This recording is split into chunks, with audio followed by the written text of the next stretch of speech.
Pick up your gear and open your chests. Throw on your armor and head out on a quest. Hey, hey, it's a brand new day. On the Sword Coast, your allies will help with blades and bows and magic as well. Hey, hey, heroes on their way. Fighting forever against overwhelming odds. Fighting together in favor of multiple gods.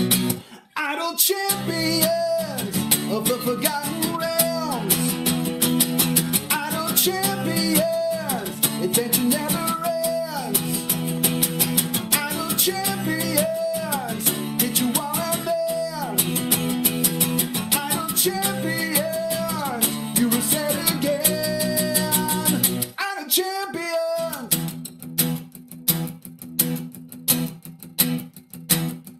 From Waterdeep to Icewind, head out to Chull or Shadowfell, hey, hey. Together we stay. Walk to the monsters, walk to the boss, walk to the right, it's never a loss, hey, hey. Bad guys to slay. Fighting forever against overwhelming odds. Fighting together in favor of multiple gods. Idle champions of the forgotten realms. Idle champions, adventure never ends. Idle champions, get you all out there. Idle champions, you will say it again. Idle champions.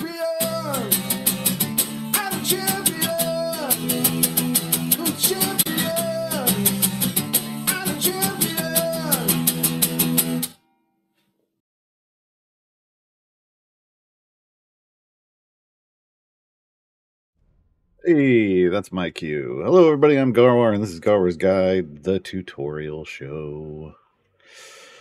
We're back. That means it's Saturday. If you're watching this live, it's Saturday. We are back with a tutorial show. With me today is Gabe. Gabe's going to be grabbing your questions from chat. Keep an eye on things, making sure everybody's got their ducks in a row. I see ducks in chat already. If you have during this tutorial show, I'm going to talk for like an hour on the topic. Today's topic is Founders Day. It's the event that's live right now. So we're going to talk about events, how events work for those of you who are newer. And then we're going to go over Aeon and Umberto, which are the two new champions. That's right, two new champions this event. Not a new champion and a reworked. We got two new champions. So we're going to talk about both of them today.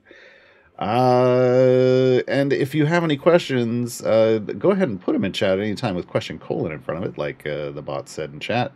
And then it says down there on the screen. And then I will get to them in the second half of the show. That way you don't forget your question. Right? Oh, why are my eyes watering? I'm just so happy to see you all. Alright, folks, we're going to dive right in. So look, out here on the Sword Coast, you're doing your stuff and zooming in and out on the map with your scroll wheel. and then suddenly they're like, hey, restart your client because it's event time, right? And you get a little Founders Day thing up here, and then you get the thing over here, and hey, there's an adventure node, and there's stuff, right? This is when you know there's an event going on. Events happen once a month now. That's how it works. There's 12 a year. They start on the first Wednesday of every month, so it's very, easy now, or easier now, I guess, to remember when is the next event? Oh, right, first Wednesday of every month. Even if that's the first of the month. First Wednesday of every month. When an event starts now, there's a page that looks like this. And you get Aeon and Umberto, or whatever the two featured champions are. There's always two featured champions now, and then there's 4 flex slots, is what we're calling them. Because it's flexible about who you get, right? You have an available slot right away, and it's entirely, the cost is free. And it comes with a bunch of flex champions. These are 6 of the champions that were here in the prior Founders Day year, because this is year 7. So the 6 prior years are represented here, plus 2 champions that needed a home because their events went away. Because under the old event system, there were 17 events a year, so there were about 30 champions that needed to be placed in new homes. I still don't know quite how they're doing that, because that's... I mean, that's the math doesn't seem to work out with 2 extras in slots, but you know what? It's their thing. No, it's their thing to worry about. We're going to talk about flex champions next week. But just know you can come in and you can choose any of these champions that you want. I highly recommend if you're newer, you look more at the seat, like it says what bench seat they're in. Try to fill out like 2 in every seat. That's going to get you an adventure called Split the Party, which gets you a new background party, so you can have 2 parties and a Modron core. And then if you've done 2 in each seat, then 3, and then 4, because there's multiple Split the Parties. So that's a good idea here. That's a good idea here. But we're going to cover all of these champions next weekend, so which is fine. I mean, you don't have to flex them right away. You can be working on Aeon and Umberto and unlocking them. Because the way the champions, the way the events work now is you go and you unlock a champion. I've unlocked both of these. And then you do their variants. Each champions, they're going to have an unlock adventure, and then they're going to have 3 variants, and we'll talk about those variants in a bit. And you do like tier 1. Tier 1, there's 4 tiers of the variants. It's the same 3 variants, but progressively higher area goals, right? And the idea here is they're rewarding you for your kind of permanent progress in the game. Tier 1 is everybody. Everybody can enjoy Tier 1. Even if you literally started today and you're like, what's this stream? What is an event? You came to the right place. You can get Tier 1 done before the event is over. Remember, there's still 18 days left. It's fine. Tier 2 is maybe you've got an event under your belt, or maybe you spent some cash on some solid champions, right? It's kind of about power, as you know, maybe progression if you're playing free to play. Tier 2 is like, yeah, you've got some early game power. You're not brand new. You've got some power because the area goals are going to be higher. They're going to be quite a bit higher than just this is 75, 125, 175. You're jumping up to a much kind of a bigger leap ahead. Let me see. You're starting at 250 and you're getting to 450, right? Like area 250 to area 450. That's a lot more power, right? Tier 3, you're looking at kind of mid-game power range. That's your area goals start off at 600 and the highest one is 1,000. Right? You need some solid power there. Tier 4 is usually late game power. That's the area goal starts for the first one starts off at 1,200 and the last one is 1,600. Right? You know, and if you're trying to like, well, how does that relate to like favor? Favor is a sort of a measure of power. If you're in the kind of the low favor, like the E8 to E10 range, that's kind of brand new. That's kind of brand new player power. We use scientific notation in this house, so that's you press Y on your keyboard. That's the E stuff with the values. So if you're looking at like E8 to E10, that's tier 1 stuff. Tier 2, you probably need to be in the E15 to E25 range to attempt and clear, right? Like if you can get that much favor in an event, you could probably do some damage in tier 2. Tier 3 is like, look, if you can get like E40 favor or more, that kind of power, you could probably do tier 3. But tier 4 is like, you need to be doing like E75 favor. That's up there, right? That's up there. So if you want to think about it in that range, that's what they're looking for here. So it isn't that, hey, you're going to do all 4 tiers of this event as a brand new player. No. But what it is a way to measure your progress and get rewarded for your progress in the game. So every time you do a variant, you get a gold chest. And then if you can complete Tier 3, you get and Tier 4, you get extra rewards. So Tier 3, the extra reward is for Aeon, is like a feat. And the Tier 4 is a support pigment. The rewards are shown out here. You can hover over this part. So Tier 3 and Tier 4, it's a feat for Umberto. It's 2 feats for Umberto, one for 3 and one for 4. So, there's some permanent rewards based off progress. And that's the only way you can get those items. So if you don't get them this time around, wait until Founders Day next year. Because events happen once a year. And then you can try again. That's currently the only way to do it. Currently, the time gate system, which is a way to go back in time and do a little bit of an event, doesn't support this kind of tier progression and these rewards at the higher end. All it's going to give you currently is Tier 1 stuff. Now, as you complete the tiers, you also get another reward. You get buffs. Some of them are pretty big, and as people around here know, I like big buffs, and I cannot lie. They're going to buff different abilities, or they're going to give you generic buffs for like damage all champions, like the Tier 3 one here. And it's Tier 1, Tier 2, Tier 3, Tier 4 as you're going down this list. Some champions' buffs are going to be bigger than others. It was just the way it is. These are pretty straightforward for both of these newer champions. You get some different values as you go up, but the buffs get bigger as you go up. But you also get you get the buffs for the flex champions as well. Some of them are very big. But what you don't get is the Tier 3 and Tier 4 type reward stuff. That's currently just something they're putting on the featured champions. Eventually, they'll get around to putting it on all the other champions too. Now, these are going to track your progress. As you can see, there's this, achievement system that's going to track your progress in this bar. It's literally just about, like, did you do the 5 things? There's 5 achievements for each event champion. One's recruit the champion. One's complete all their Tier 1 variants.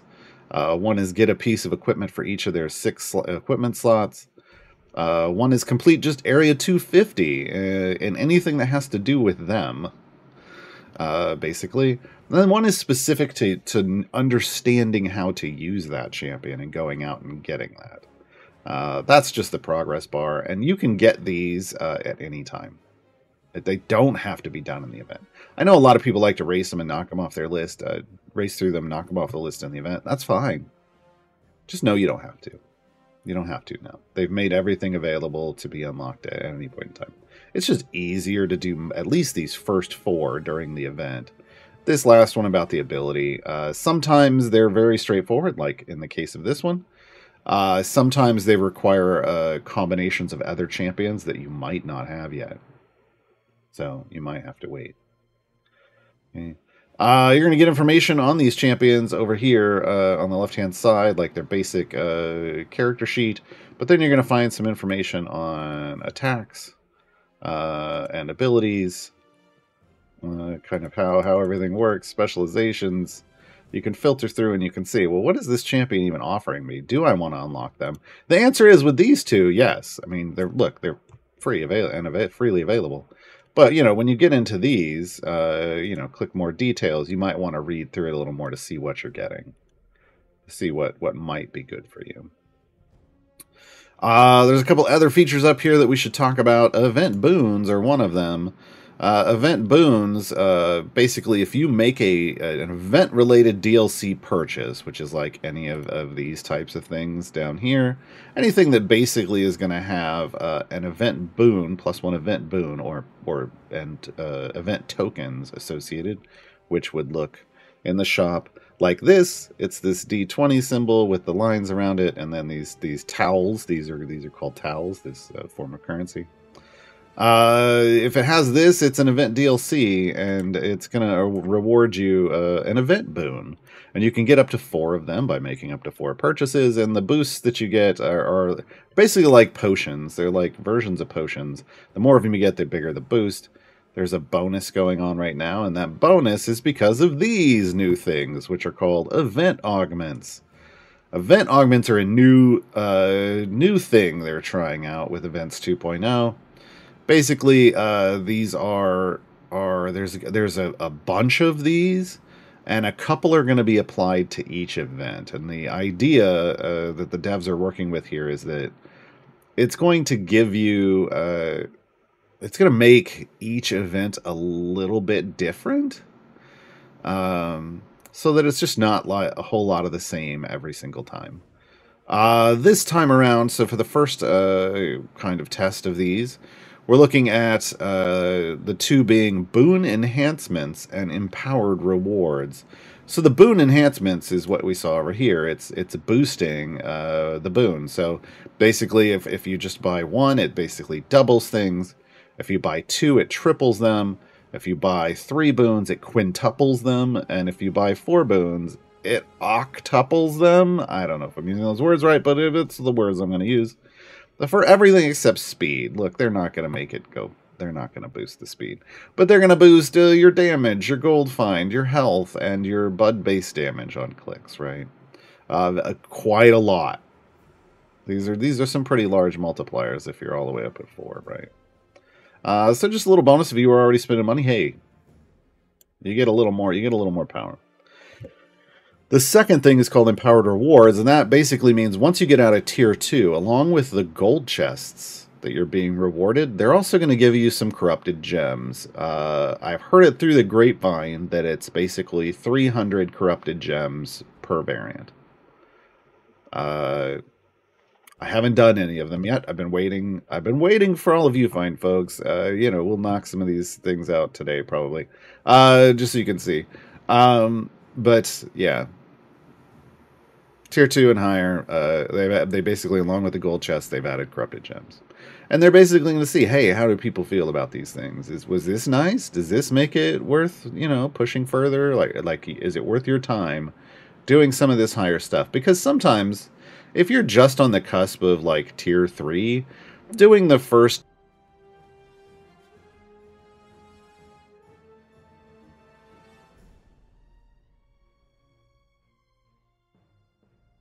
Tier 3, is it worth a gold chest? Like a single gold chest? Not always. So they're trying to throw a little more oomph, maybe a little more of a reward, of some other kind of reward up there, and see what people think. Does that do it? Yeah. Every event, the featured champions get a set of skins with them. So we've got a Detective Umberto theme pack with Coconut the polar bear, which is super adorable. And then a Spy Master Aeon theme pack with Deuce, a Deuce familiar. Deuce is their ultimate, but they get a familiar for that as well. And there's also some, there's just some packs that are going to be in the store all the time. But then there's this rotating event offer. And this one's important to note.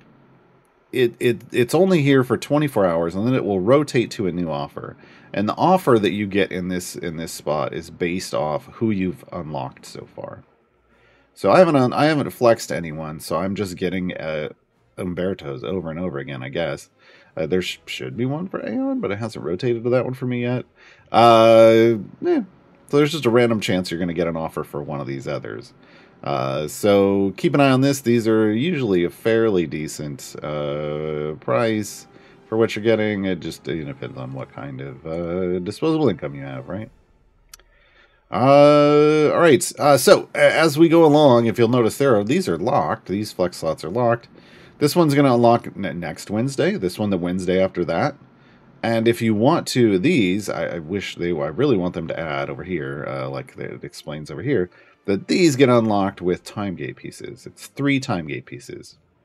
So you're going to need 3 time gate pieces next week on Wednesday. So if you're still at the point where you're not earning a lot of time gate pieces yet, don't spend them. Unless it's to unlock Mert. Don't spend them. Because you're going to need them to unlock champions. And this final one, it tells you, unlock the supporter slot now by purchasing DLC containing an event boon. So any of the event DLC and you'll get another champion flex slot. Okay. All right. Wait, what? Oh, hey, here we are. All right. Let's go over here and talk about this. Folks, just so you know, there will be a Q&A.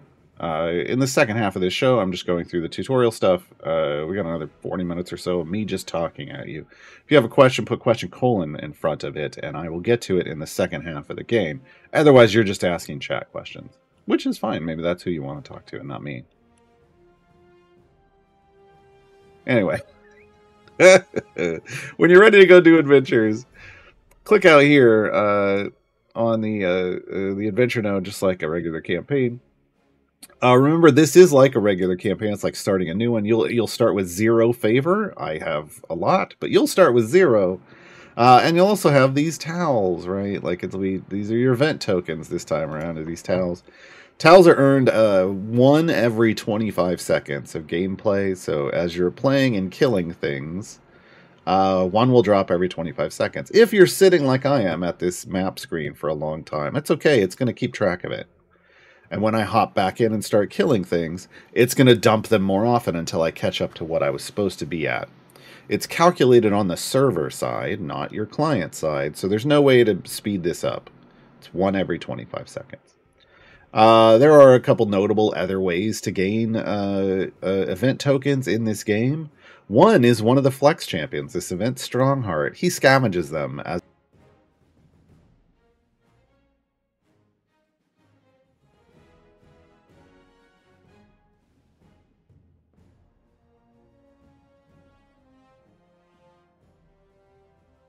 which is what you should be doing. You get bounty contracts, and when you pop those, they drop event tokens. So that's another way to get more tokens. These tokens are specifically used in the shop now. That's the only place they're used. And you can buy event packs for your champions. In fact, maybe I should show you that real quick.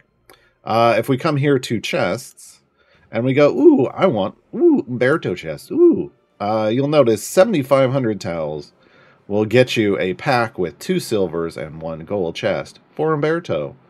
You can do the same thing with Aeon. You can do the same thing with, as you flex champions, that gives you access to this event pack for 7,500 tokens. That's where you spend your tokens, okay? You'll earn them throughout the event. Remember, you're going to be earning them for 3 weeks. So get yourself, a bunch of tokens over time and pop them to get your gear for your champions. So the first thing you're going to do when you come here, though, is this first adventure will just say Party Crashers Umberto, and the reward will be Umberto. Party Crashers Aeon, and the reward will be unlocking Aeon. I did those already, so that means these have switched to free plays. The completion area of 50 is exactly what it was for that unlock adventure. It's super easy to unlock new champions here in Idle Champions. Just getting to 50. Anybody can do that. Okay? I say anybody can do that, and then the boss this event is Zariel. I know. She's... Look. She's a... she's a big deal. Zariel's kind of a big deal. She's a little rough. She's an armored boss at area 50, and she does a lot of damage. So you might have to stop on 49 for a while if it's your first run. And build up some of that favor. Favor is the big stick you kill things with in this game. So build up some gold find. Get yourself some gold, level up your champions. If you still can't beat her, restart your run. Like, complete it, start it again. You'll have favor. You go back in. You'll be able to level up your champions faster and higher. And then you'll be able to beat Zariel. Okay? Sometimes you gotta stop and start over to make progress. That's the way this game works. All right. Once you unlock the champions, you get access to their variants, right? Again, we talked about it before. There's 3 variants. The area goals in Tier 1, 75, 125, 175. They're all pretty straightforward, but they're all going to have a difficulty rating, and that difficulty rating, just as everywhere else in the game, is entirely based on your favor. Nothing else. Doesn't matter about your gear, doesn't matter about your blessings, doesn't matter about your perks, doesn't matter about your Modron core, doesn't matter what champions you have, or legendary effects, or support pigments, or whatever. It's currently just favor. Which means it is very much a warning. It's just a warning. Like, you must be this tall to ride this ride. It's a safety tool. It doesn't mean that if it shows as easy, that it's actually easy. In the same way that if you can ride that ride, you're going to enjoy it. Look, there are people that are tall that hate roller coasters. That's fine. Right? You got to think about it that way. There just might be a really bad experience for you if you try it. Because what you have to do with variants is you have to look at the restriction. You know, free plays and adventures, they say down here, no restrictions. restrictions happen on variants. And the restriction is another set of rules that's applied to that variant that makes it more difficult. That's why you use free plays and unlock adventures to do deep favor runs. You don't do pushes in these, because these are going to be harder. All right. So let's talk about these real quick. Guardian of the Wilds, tier 1 for, well, not tier 1, but Guardian 1's first variant for Umberto. For all of these, Umberto starts in the formation and can't be moved or removed. You can see where he's placed down here at the bottom. It's the C. That's where the champion is placed. You can fill the rest of it in, but these are all meant to get you used to how the champion works. So only Umberto and champions in the 2 columns behind him can deal damage. Umberto's a tank. It's a spoiler alert. Which is why they put him in the front column, and he only buffs in the 2 columns behind him, which is why this restriction exists. They're just trying to teach you, hey, you need to put your DPS in one of the 2 columns behind Umberto. Nowhere else. So it's not really a restriction here, it's just a lesson. It might be a little slower because your other champions are killing things early on, but you'll be fine. Second variant, again, Umberto now is down on the bottom of the front row. And then there's these red X's. These red X's mean they're putting escorts. We call them escorts in your formation. And so you're losing some power here. You're losing 2 champions. Okay. So again, Umberto starts in the formation, can't be moved or removed. His assistant bees, Sherlock Holmes and Dr. Buzz Watson. Come on. Take up 2 slots in the formation. That's right here. And assist Umberto with his investigations. Once unlocked, Umberto's ongoing investigation durations are decreased by 75%. We're going to talk about ongoing investigation when we get to Umberto. It is a very specific thing to him, and it's time-based. This is a new type of ability in this game. We'll see how it goes over. But just know it's going to reduce it for this by 75%. So if you ever wanted to try them, this is one of those rare exceptions to a rule. Because there's only one hard, fast rule in Idle Champions, and that's that there's an exception to every rule. This is an exception to the rule of maybe you don't push in variants. You might in this one, I don't know.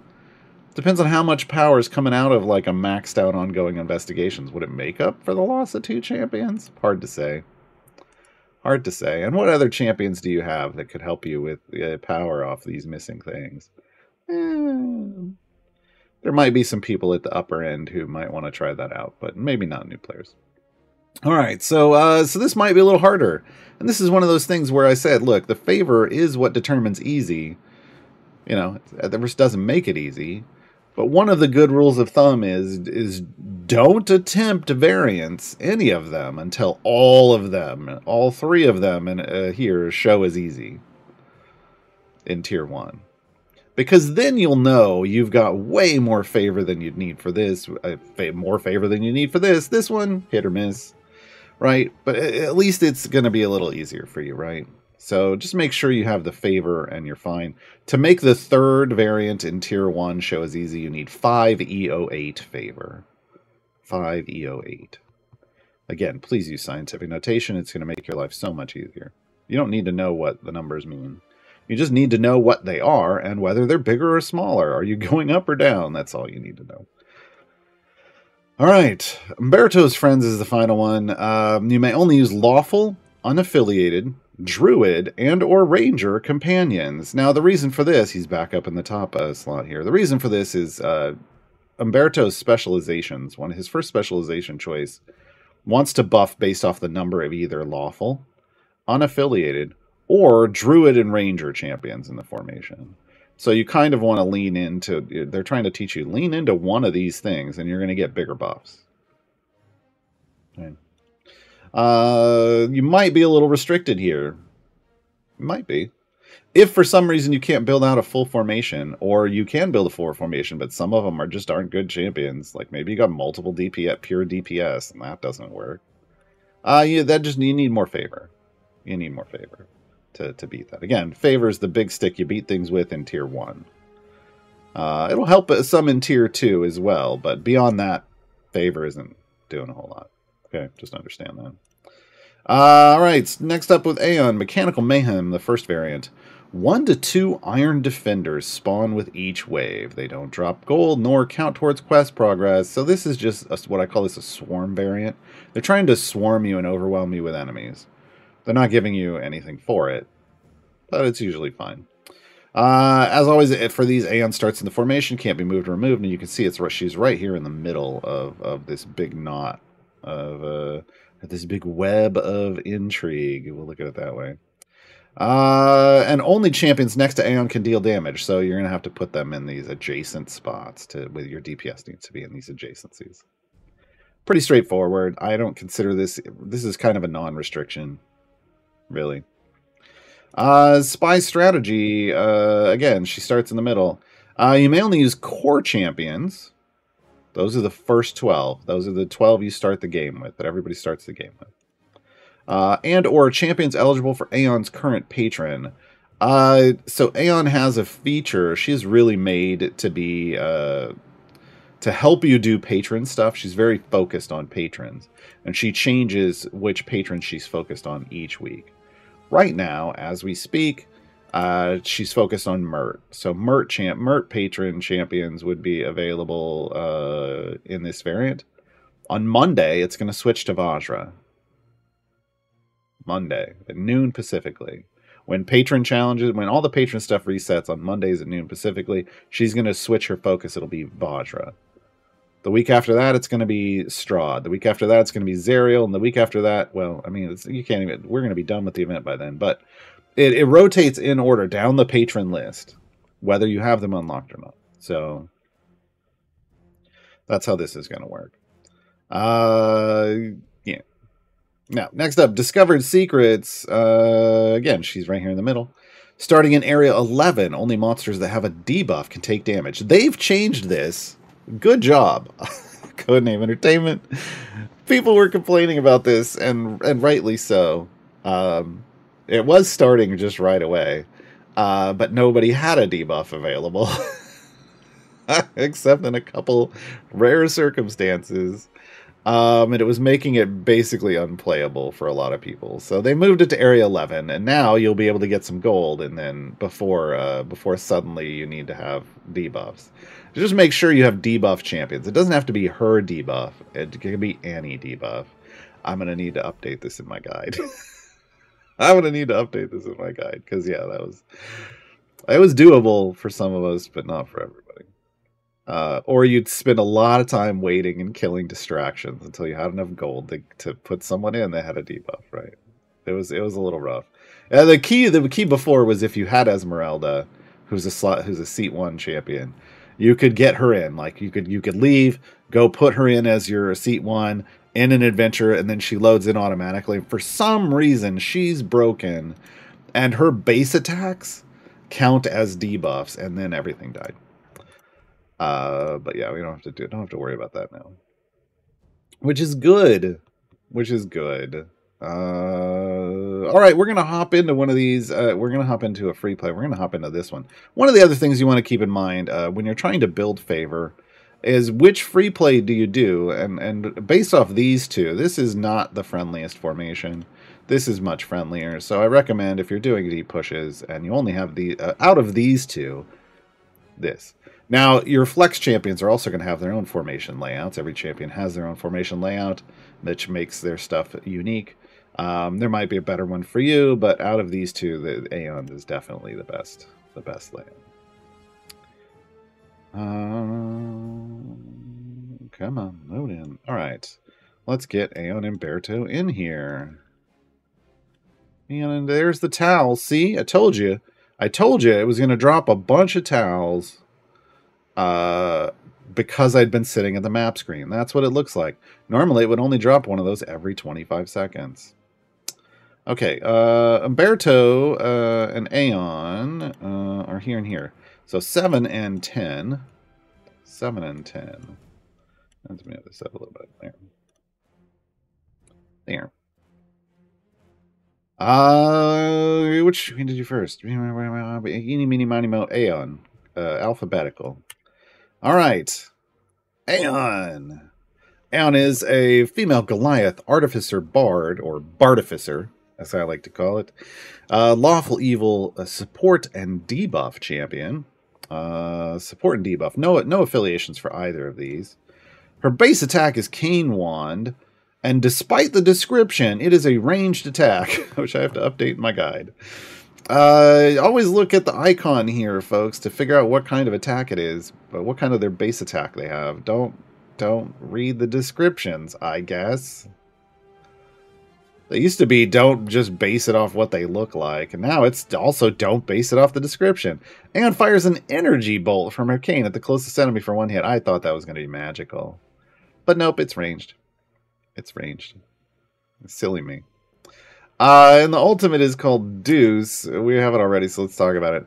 Aeon's Mechanical Monkey Deuce, is the most unfortunate name, deals one ultimate hit to each enemy and knocks them back a short distance. Here's what it looks like. She just sits on the shoulder and then does a thing, and that's okay. There you go. It's a screen-wide hit with a knockback. All right, screen-wide hit with a knockback. Aeon is, I don't want to say a rare champion, but there aren't a lot of champions with passive abilities, and she has one. It's Network of Espionage, so that's what a level 0 ability is. It's working passively all the time, even from the bench. So Network of Espionage, every week Aeon targets one patron for infiltration, because she's a spy master. If you haven't read the lore, how dare you? No. I'm not going to lore shame you. Trevor the writer for Idle Champions, wrote up a great 3-part story called Peril at the Greenhouse. You can find it over in the Codename Entertainment blog. It was great. If you have some time, go read it. Patron for infiltration. And can be used in any patron adventure or variant for her current patron target, even if she would not normally be available to be used due to variant or patron restrictions. Basically, it means she can do for that patron that she's infiltrating each week, she could do all their stuff. She could do all their stuff. This is one of the things where I'm saying, hey, she's very patron focused. She's there to help you get stuff done. In a couple ways. This is the thing that enables that. Yeah, I call these, I've dubbed these Party Crasher champions because they weren't invited to the party, but they're coming in anyway. So when they can go anywhere they want, the Party Crasher. All right, Inner Circle, this is their main buff. So Aeon increases damage of adjacent champions by 100% for each champion of the formation that is eligible for the patron she is infiltrating this week. And it stacks multiplicatively. Right, so this is her main buff. She basically, hey, I want to be doing patron stuff. This screams that because it says for each champion in the formation that is eligible for the patron she's infiltrating. Now, does this mean you could do non-patron stuff? You can't do non-patron stuff with her? No, you absolutely can. But it's still based, her buff's going to get bigger by you using those patron-based champions. And guess what you're doing? If I go do Mert this week, which is her current target, well, if I'm doing a Mert variant, everyone in the formation qualifies for Mert most of the time. Everyone in the qualification, exceptions, qualifies for Mert, so that means she's going to get a full 10 stack, multiplicatively stacking.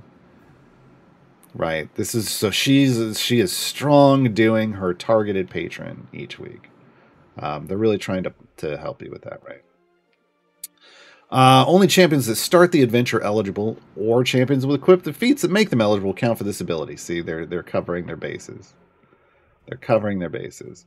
Because there are champions that you could guest star and you could bring people in that don't qualify. Right? Nope.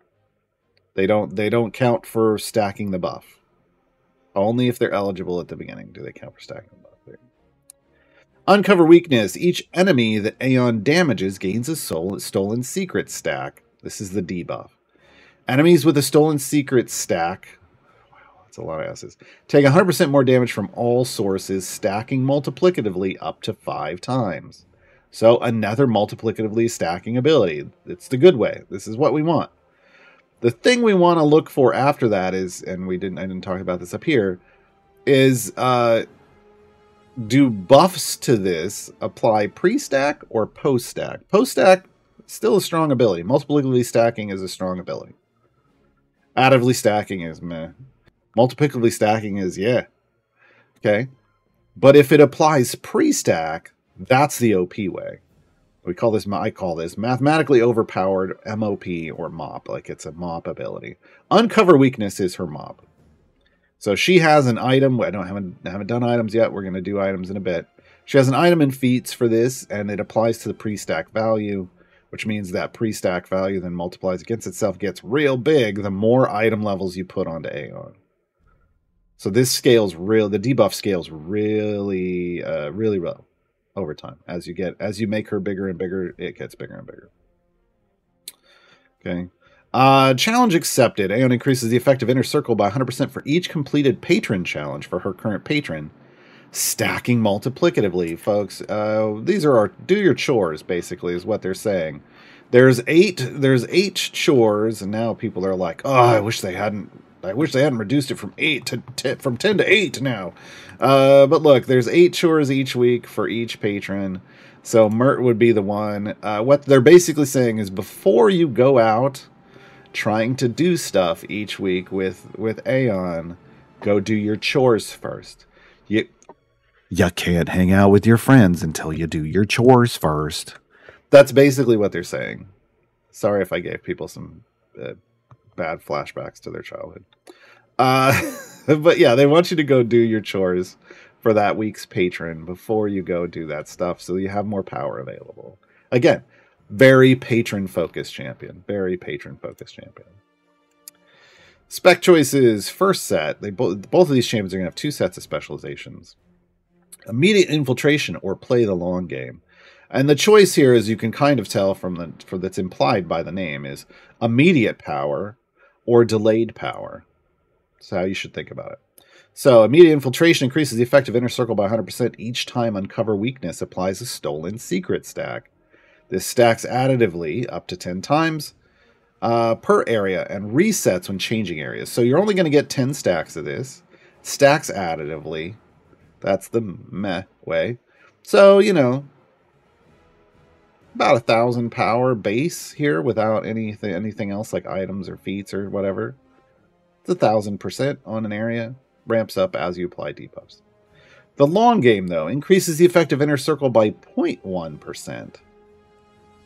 0.1%. That's smaller. Anybody that needed that help. It's less than 100%. Each time uncover weakness applies a stolen secret stack. Stacks additively, but up to 1,000,000 times. And persists until you reset the adventure. So this one doesn't stop on each area. This one keeps going. So if we do, I gotta have a calculator for this. If you were to cap this in an adventure, you don't have to. But if you were to get 1,000,000 stacks, that's 100,000% boost, which is better than the 1,000% boost, right? But again, takes a long time. Takes basically that would take a lot of farming. You don't even need that many. You don't even need all the 1,000,000, right, to get to better than 1,000, right?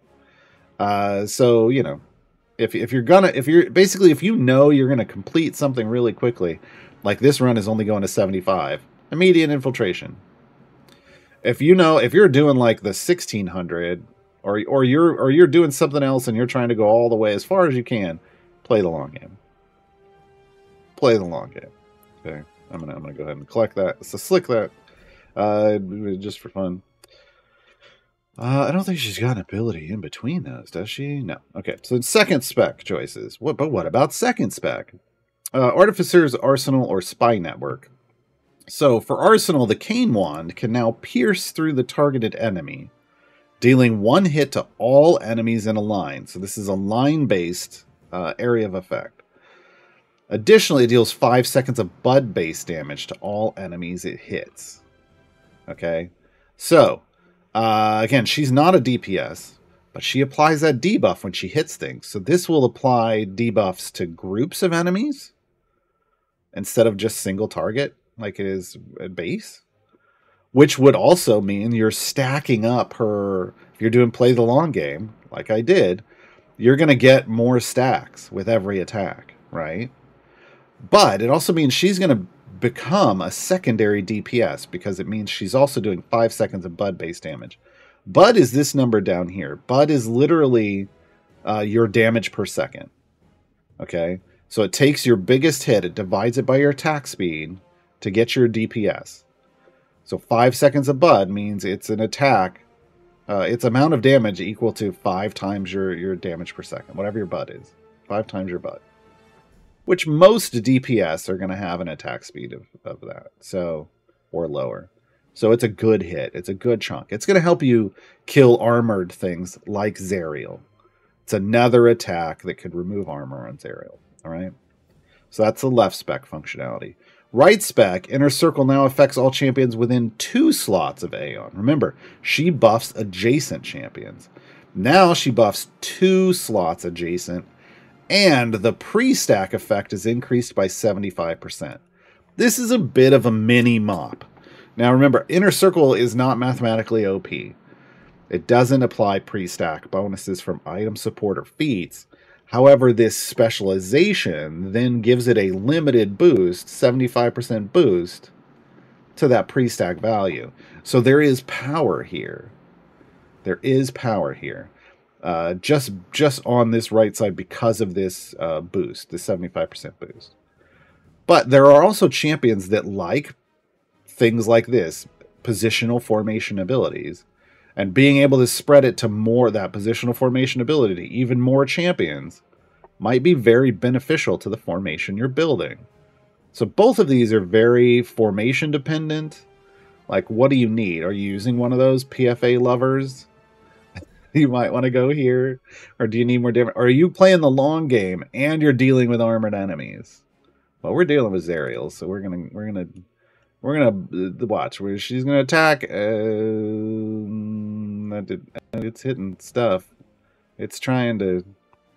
That's a weird visual. There it goes. It's shooting all the way through things now. Shooting all the way through things now, and that's what we want. That's what we want. All right. I want to say that's everything for her. It is. It is. All right. Well, we're going to talk about the gear in a bit. I'm going to gear up both Aeon and Umberto. I'm going to explain some ways to do efficient gearing. Your goal for gear in an event, if you're newer, is just to try to get blue or better gear. If you can get to full blue as quickly as possible, that's a powerful champion. Mars, Storyteller Mars, who also streams on this channel, has a group he calls the Blue Crew, and it's basically he will play an account that is just blue level 1 gear, and you can complete lots of stuff with blue. I mean, a lot of stuff. It's powerful. Okay, the purple gear, the epics. That's, yeah, you love it. You love to see it. But you know, your first goal is blue, and then I'll explain how. We'll do this. I'll go over how to get there as quickly as possible. Oh yes, thank you. I saw that monastic. This is why I had her guide up over here. Aeon has a third specialization choice. There's hidden spec choices on some champions. They only apply in certain situations. She has a third I knew there was something else. There's a third specialization called Powerful Patronage. And what it does is it increases the pre-stack effect of Challenge Accepted. Challenge Accepted is, if you remember, the one where you're doing patron challenges, the chores. It's going to boost the pre-stack value by 150%. Only while on a patron variant for that week's chosen patron. So again, big deal. She's a big deal for doing patron stuff. She has the potential to give you lots of power to help you complete patron variants. And she will be eligible. She's eligible on rotation for every patron. Not right away for all of them. But she can do a lot of them, but really you want to focus on whoever she's focused on each week. And if you go here to Network of Espionage, you'll see current patron Mert. Time until patron rollover, 2 days, 2 hours, 11 minutes, 40 seconds. Okay. Next patron, Vajra. So the information is here on the Formation Buffs tab. Okay. All right, let's talk about feats. We've got damage of all champions feats. You got inner circle. You got uncover weakness. You got challenge accepted. You got the first spec choices. Right.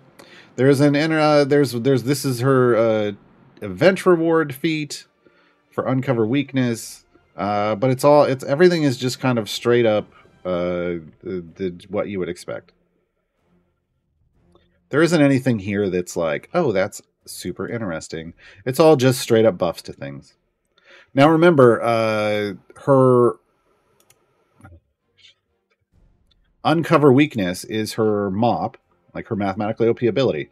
So the feats for uncover weakness are the ones you would want to target first. There's a 40%, and then she earns an 80% in the event. Which again, you're not going to be able to get unless you get to complete tier 3. But a solid reward if you do. All right. Let's talk about Umberto. Umberto. I just like saying his name. Male human druid. Male human druid. Lawful good. Tanking support and debuff. His debuff is unusual. It's something new that they've classified as a debuff. I prefer to refer to it as a B-buff. And you'll see why when we get there.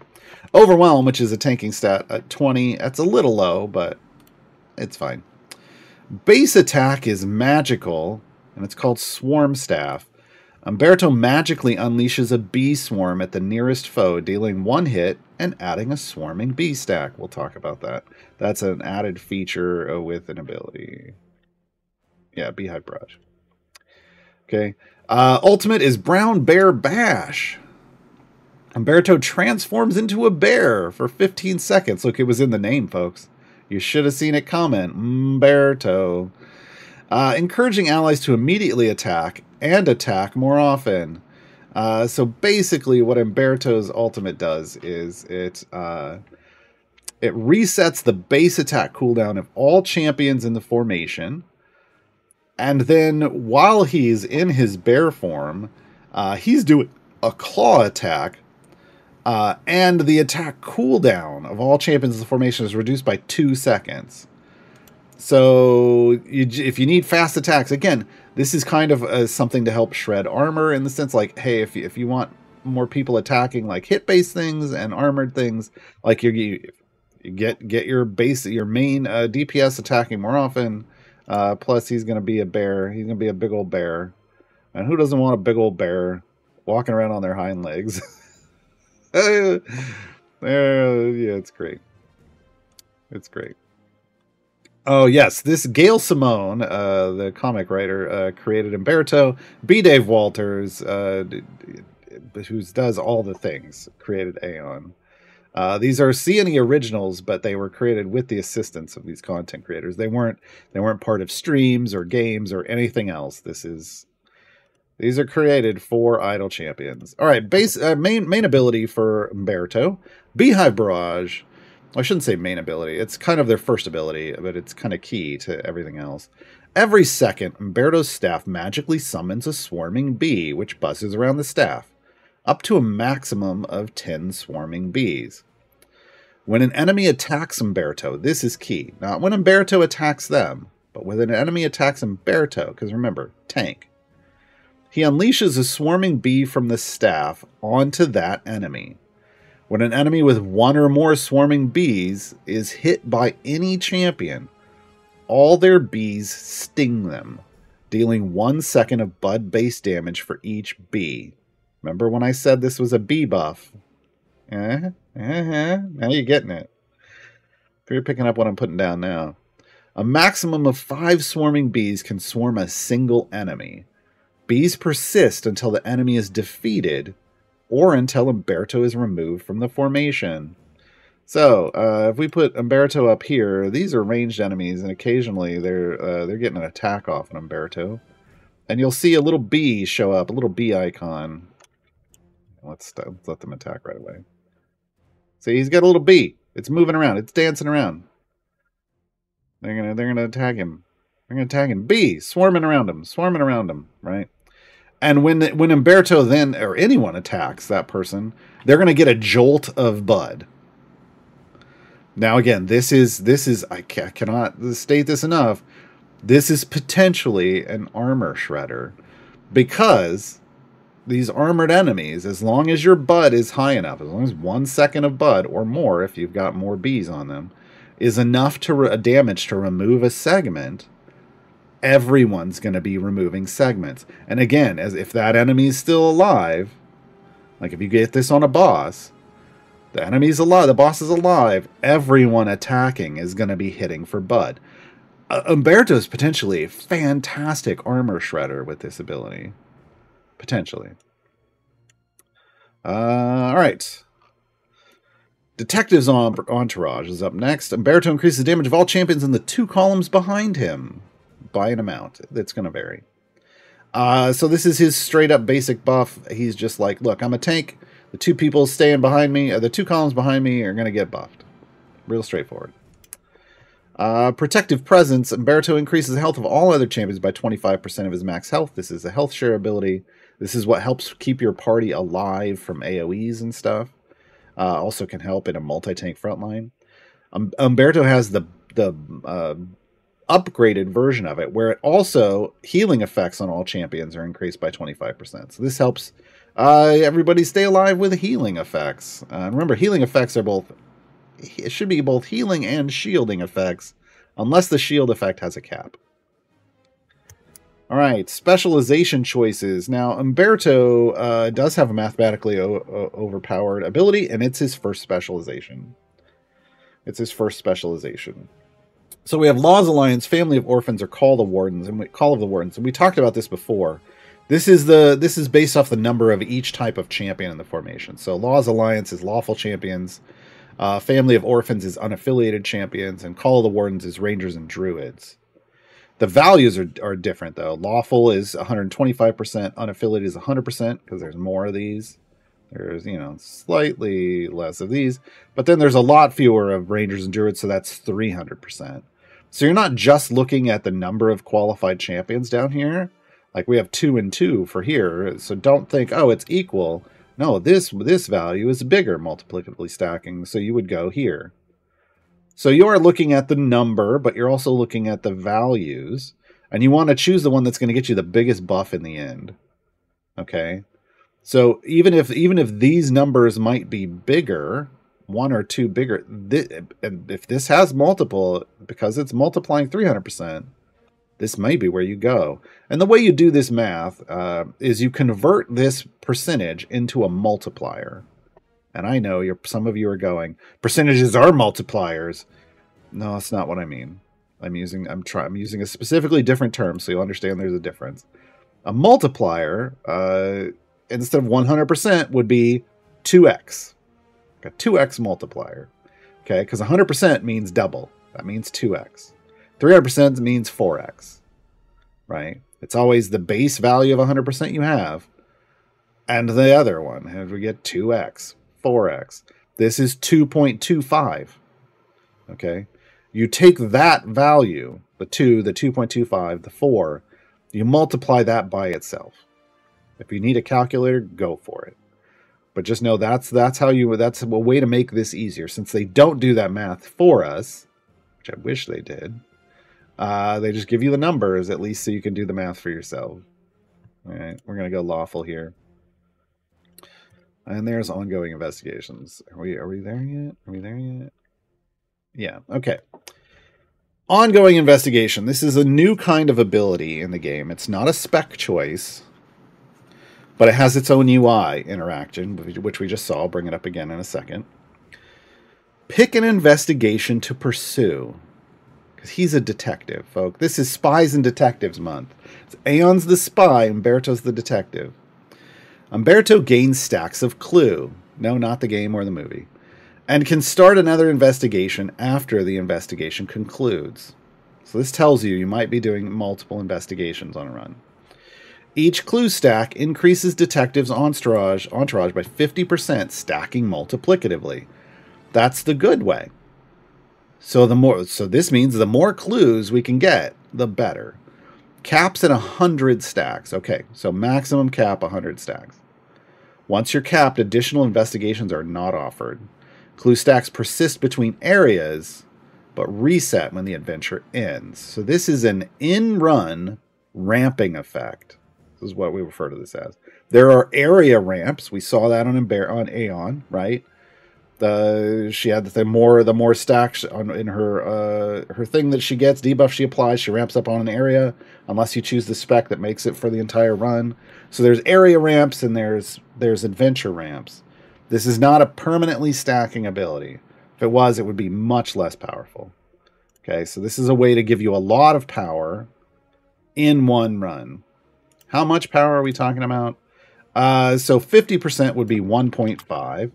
And if we look at 100 stacks of that, 3, 6, 9, 12, 15, 17, 4E17 at 100 stacks. That's a 4E17 multiplier onto whatever your detective's entourage is. Okay? So it's making detective's entourage bigger. 4E17 is a solid number, folks. But it takes 100 stacks. It takes 100 stacks. So how do we get there? You'll note this is now a yellowish button. Choose investigation. It brings this back up because I didn't pick one. All right. There's 3. And you think about this kind of in the same way you think about Aeon's spec choices. Do you want quick power or do you want delayed power? How long are you going to be in this adventure? Like, do you want that power right away? Do you want it kind of in the middle? Do you want it way at the end? This is a new... Well, it's not new. Really leaning into this long-term thing is new for Idle Champions. Let me put it that way. So, Rapid Reconnaissance, you immediately gain 10 clue stacks. So you get some power immediately. You lose all but 1... when he concludes the investigation in 2 hours. So you get 10 stacks immediately, but after 2 hours, you only have 1. If you can beat whatever you're on, if you're doing like a variant like this one, Rapid Reconnaissance, you get 10 stacks immediately. You get 10 of those multiplicatively stacking effects right away. Sure. If that's all, if you're just on a quick run, Rapid Reconnaissance. Okay. Steadfast Search, he gains 1 clue stack every 2 hours, plus 3 when it ends. It's an 8. I mean, you're thinking you're going to be in a run for 8 hours. Now, this is not counting any speed effects. Potions will multiply, will reduce the time, right? Like the real world time. But base of 8 hours. So you could have, basically, after 8 hours, you could have 19 stacks. Better than the 10, but it takes a long time to get there, right? You'd get to the original 10 after what? 5 hours. Yeah. So you might, maybe you want to start off with 10, and then maybe in 2 hours you want to switch to a longer one. That's really up to you. Right? You can mix and match these, because when one ends, you're going to get this screen again to let you choose again. Until you're at max clues. Okay? And yes, there is familiar support here. I hold down F, I can place familiars, or I can enter familiar placing mode just by clicking the button. Okay? So you can park familiars here and have it choose investigations automatically as it completes. And that familiar should save if you save your formation with Umberto in it. Okay, the long one is Thorough Inquiry. Umberto gains 1 stack every 3 hours, plus 17 when the investigation concludes. So that's 24 for the base, plus 17. So 41 stacks. 41 stacks. That's a lot, right? A couple of these... You're at 100. Like a couple of these and a couple of these, you get to 100. Right? But that means you're spending a couple days in that adventure, which is normally not a thing. Even if you speed up 10x, that's to 2.4 hours per thing. If you're at max speed, 10x speed from potions and potion-like speed effects. Okay? 2.4 days. And you'd need at least 2 of these to get close. So there's 4. There's 4.8 days. But then you would then want to switch over to like this one maybe, or one of these to get the rest. If you did another one, well, there's another day. It's a lot of time, right? It's a lot of potions.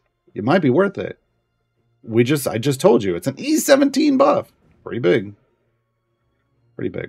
Okay. Right now I'm just gonna choose this one because we're not gonna be in here this long. And let me make sure there's not another ability between that. Okay. Second spec choice. More bees, more clues, or more damage. More bees. Umberto's Beehive Barrage increases the number of swarming bees spawned each second by 400%. So 5 times as fast. Generate bees 5 times as fast. This is good for like when you get closer to your wall and you're getting attacked constantly. It's going to stack that up faster because he's not going to run out. You're not going to have to wait for another one to spawn. When an enemy hits Umberto, the maximum number of bees are unleashed. So straight to max bees. This is max bees. Finally, the damage per bee is increased. It's by 100%, so it's doubled. So before it was 1 second of bud per bee.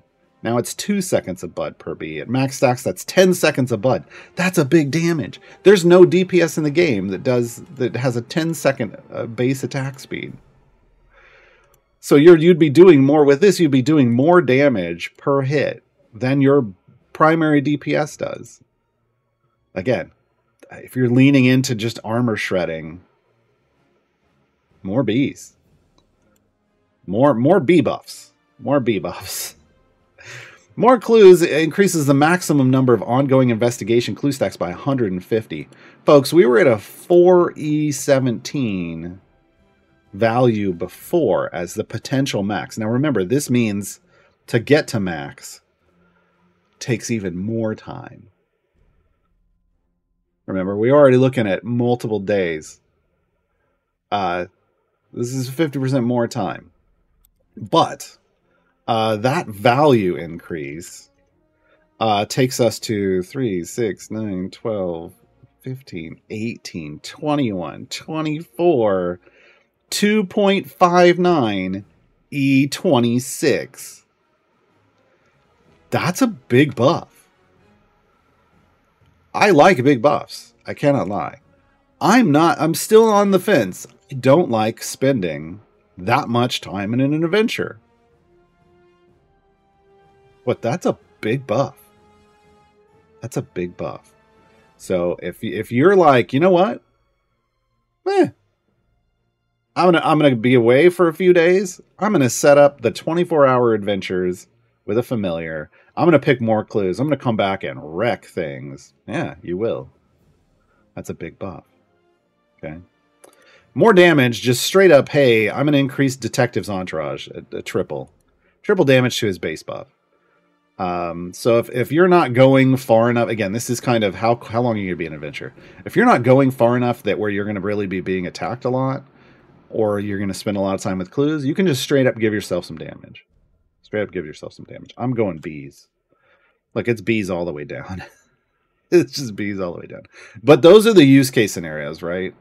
So keep those in mind. So when you're making your decision, it's not just one is always better than the other. Feat wise, we got damage all champions. We got health because he's a tank. We got Detective's Entourage. We have ongoing investigation. Now this is the effect, not the stacks. We'll get to that. Here's this first spec choice. Remember, this is the mathematically OP. So this one you would want to have in. We get some. You can raise the overwhelm up. There's a taunt feat.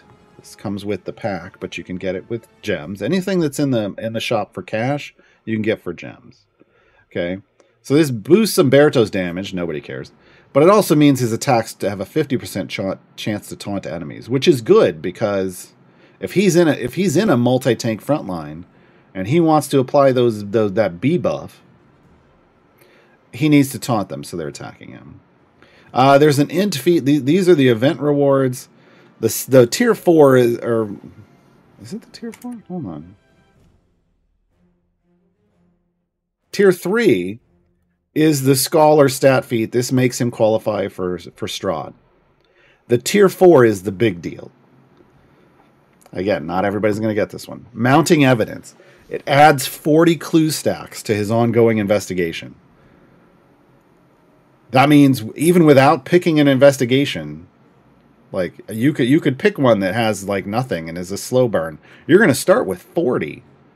You're going to start with 40. So it's a way to get yourself some stacks without really having to do anything. Hold on. What kind of power is that? That's an EO7. That's an EO7 boost just from the feat. That's huge. There are feats. Feats don't give you EO7 power. They give you like 30% health or 400% damage. That's usually the big one. EO7. Hey, here's EO7 power. Enjoy on a feat. You got to earn it. You got to complete tier 4. But, you know. All right, folks, we're going to gear up champions, and then we're going to take our break. I know we went a little long. Look, it takes me a while to explain this stuff. New champions. Who dis? Gearing up champions. So, as you'll note, all of my other champions have gear. All of them. Look, all of my champions are at max gear. But this is going to demonstrate how chests drop gear. So these, we call these like naked champions when they have no gear at all. Generically, all chests, you know, all standard gear. Oh, there's Zerial. We'll come back to that. All standard gear dropping chests will drop. Usually, it will target empty slots first, but not always. Not all of them have rules like that. But most of them will try. So they'll, you know, if they can. But not all of them guarantee an upgrade. And going from no gear to gear is considered an upgrade. Only gold chests guarantee upgrades. Every other chest is just going to be random as to where it goes, and if it rolls the right rarity to fill in that slot, it will go there. Okay? So what we're trying to do is understand the rules of chests so that we can get to blue or better gear as efficiently as possible. There's two ways to do this. There's a very straightforward way for those of you who don't really want to get into the crunchiness of it. There's like, that's too much to remember. I get it. There's a really straightforward way. For event champions, open your electrums first. The goal of getting to green or better gear with your electrums. Pop any silvers you might have. Now remember, silvers in an event only come from buying those chest packs, so you might not have any. Or you might have to go buy some. Electrums first, then named silvers, and then named golds. Now, you don't pop the named golds until the champion has green or better gear. The reason being, electrums and silvers drop white, green, and blue gear, but blue is very hard to get out of those. You might get lucky, or if you have enough of them, you'll get them. Whereas gold chests drop green, blue, and purple gear, and gold chests guarantee you an upgrade. What we don't want is your guaranteed upgrade being a green piece of gear. We want to get to green first so that the guaranteed upgrade is the blue. It can never be the purple. Purple is just random. But you're guaranteed to get an upgrade in a gold chest, and you're guaranteed to get a blue item in a gold chest. And we want the blue item to be your upgrade. Okay, so that's the reasoning behind this order, opening order. The very generic version. Electrums, named silvers, named golds. Okay, don't open the named golds until you have green or better, even if you're waiting a while, even if you got to go buy some packs from the store. Get to greens first, then open the golds. Okay, that's going to get you to blue very quickly. Very quickly. With as few gold chests as possible. Okay? And that's your power start. That's a good chunk of power. I just stopped playing my new account, my newest account. We were heavily into the mid game. My primary DPS had 5 blues and a purple and could throw down over E300 damage.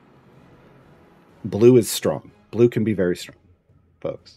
So don't, you know, just try to get to blue. Now, there is a very granular way. If you want to be hyper efficient, because maybe you don't have a lot of Electrum chests, maybe you've got some other chests around, yada, yada, yada. There is a hyper efficient way to do this, and I'm going to demonstrate that first. It requires that you have gold chests for these champions. So I'm going to buy one of these packs for Umberto and one for Aeon. Yeah. And I'm out of tokens because I haven't used my bounty contract yet. There is a hyper-efficient way to do this. And the hyper-efficient way is you open a single gold chest for that named gold chest for that champion first. Why do we do this? It's in the rules. It's in the rules I was talking about. So it's going to guarantee me an upgrade, and it's going to guarantee me a blue. And what we're hoping when I open this gold chest is that means I'm going to fill in 2 separate slots. There's a chance that a gold chest might give me 3 pieces of gear. I might fill in 3, and the lowest color it can give me is green, which means I'd need way fewer Electrums to get to that goal, right? So I'm going to open this first, and we're going to see what we get. I got a blue, I got a green, and I got it in the worst way possible. This is the downside. It's the same item slot. I got bad luck. I got the worst luck there. But it's still one blue, and it guaranteed. The better version would have been to have the blue here and the green anywhere else. We're going to see if we can get... So I got a little bad luck there. It happens. Umberto, do me better. There we go. He got a blue and a green on separate items. Okay, so Umberto's showing off what we're really shooting for here. That was the worst. I hate you, game. This is better. And best is to end up with 3. Okay.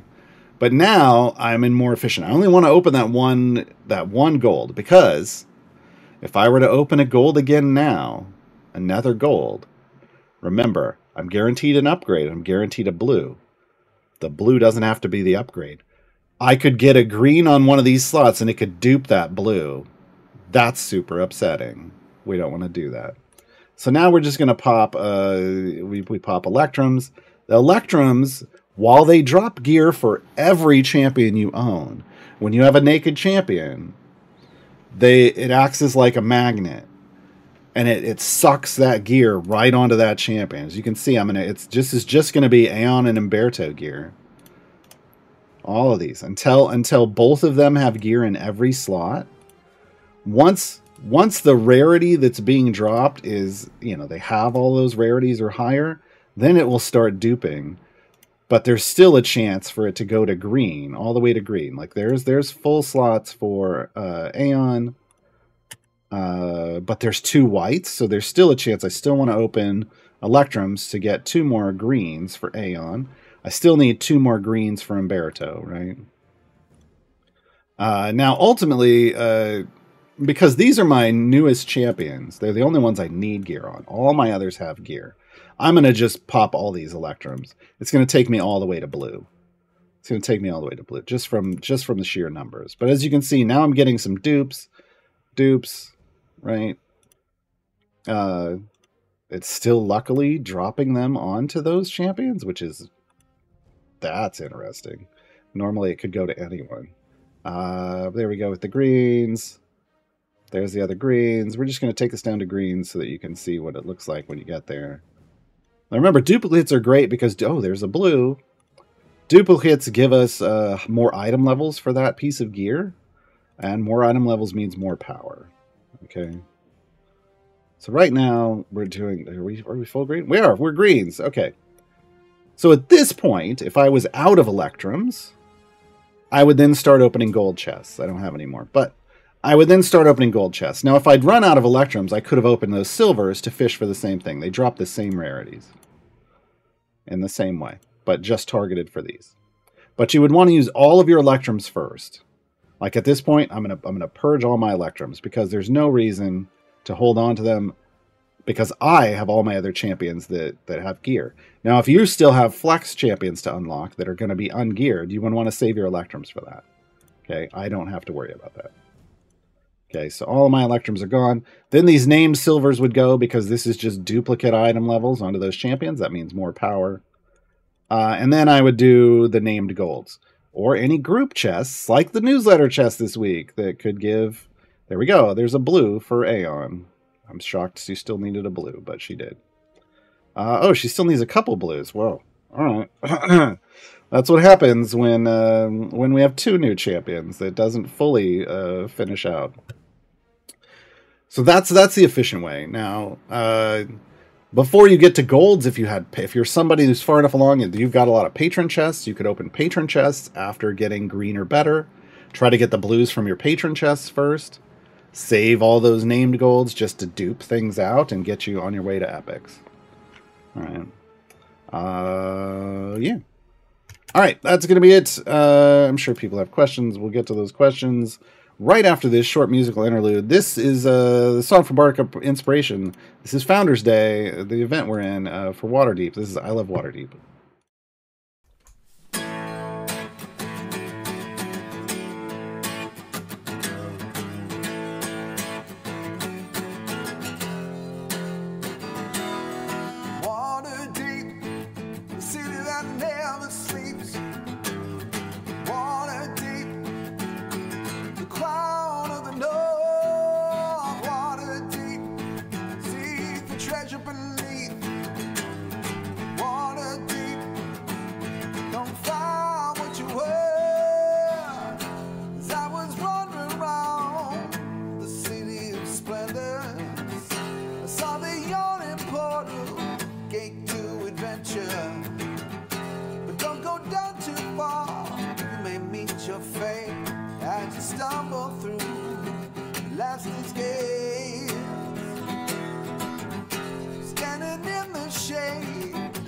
That you cast, I look out to see 1,000 swaying masts.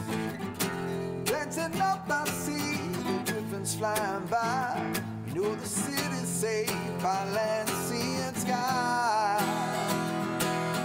Water deep, city that never sleeps. Water deep, crown of the Lord.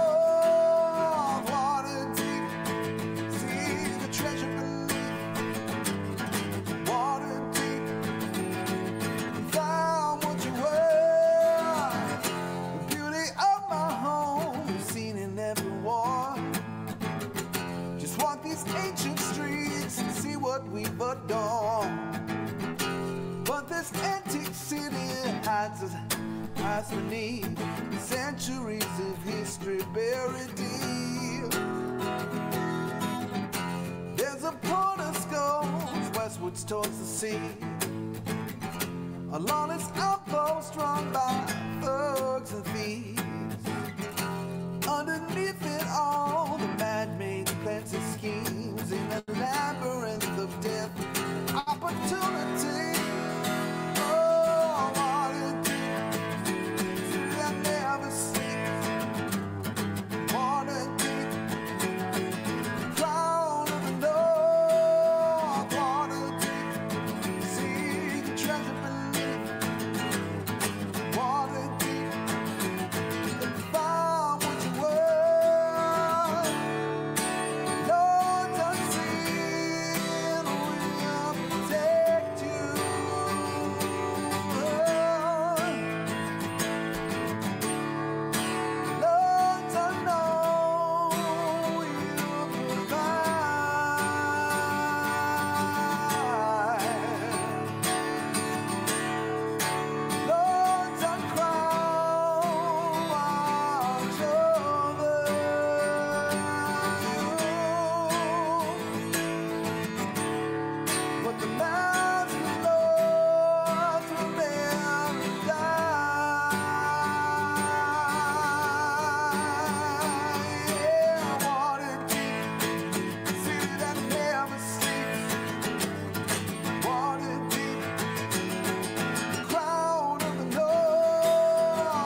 All right, we're back.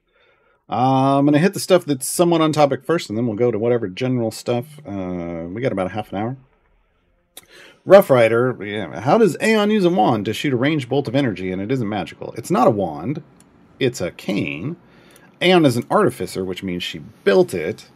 I was thinking magic when I heard it too at first, and that's why my guide says magical. But if you think about it, magic is a spell effect, even if it's coming out of like a wand.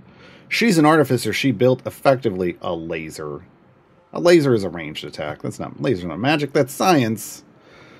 Don't confuse the two. That was on me. The T5 Cats, if we don't buy event boons for money, the augments aren't doing anything. Well, one of them wouldn't be doing anything. There's two augments. One is for boons, and one gives you more rewards as you do the higher tier stuff. Tier 2 and up. I'm sure it says Cane Wand. Well, just sure, but look, I'm just trying. It does say Cane Wand. That's their bad. They named it wrong. But it's a laser. She didn't create magic. She builds machines. It's a laser. But look, I can't help what they put there. I'm just trying to explain why that would work. What are we going to? Mythical Regent. I know it's Mert right now, but is Anne's current patron listed anywhere in her character sheet? Yeah, it's right here under Formation Buffs, Network of Espionage, current patron Mert, next patron Vajra, time. Even got the time in there. Ricardo, so when Aeon infiltrates a patron she's not eligible for, does her gear become available in those patron chests for the duration? I would think so. That's a question for Dev Insights. I would think so, because she's eligible for that patron that week. But you'd have to ask them for the definitive answer. Also, I forgot. Okay, I was squirrel. My brain's just all over the place today. Zariel. So this is Zariel's thing. Really, folks, look, beating Zariel. I know in my guide for the starting off, I said Jarlax. Really, you want a Shara. You want a Shara taking off as many chunks as possible. See multi-hits just destroy, especially with the B buff. It just wrecks. Just wrecks Zariel. Ashara, as for new players, use Ashara as your champion to kill Zariel. Put her in Potpourri spec. Potpourri. Naugari are temp HP shields such as from Calliope increased by healing effect buffs such as Umberto's protective presence. They should be. However, you mentioned Calliope, so I want to point out Calliope's shield specifically has a cap. It is capped at 200% of a champion's max HP. So if you're already at cap, it isn't going to increase it. If you're not, it should. So it's important to remember some champions are going to have a cap based off the max HP. And so it can't increase anything at that point. Mythical Regent, can Umberto stack investigations while on the bench?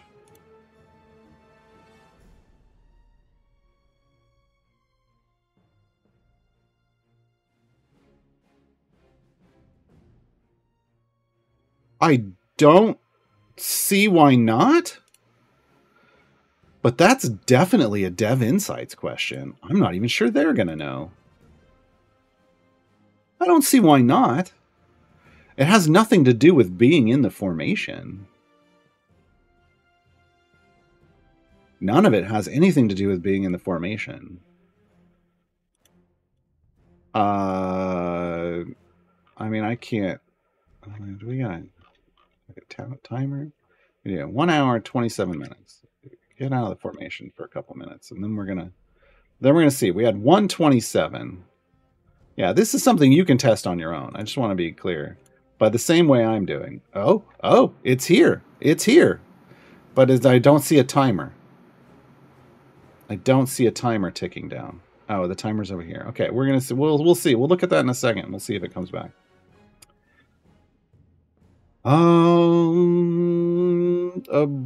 Buncha, regarding the clue stacks on Umberto and different investigations, how did the third and first one combine? As the first one says it removes all but one, Well, removes all but one of the 10 it gave you. Context.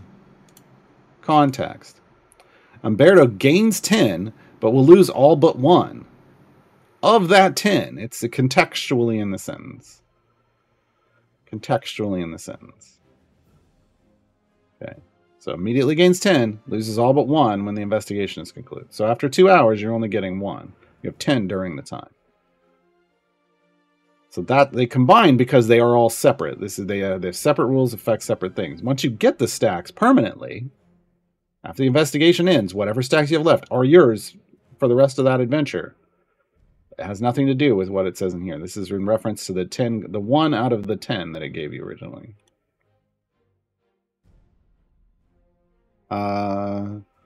Yeah.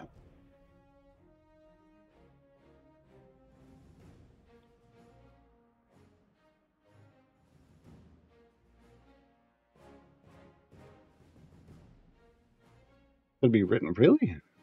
I thought that was pretty clear. That was pretty clear. Let me put it to you this way, folks. Yes, I'm sure. Here's why I'm sure. Otherwise, this would be the worst thing to ever choose. You would never pair it with anything else. You would never pair it with anything else. Because if you did some of these and then did this and it removed all but one.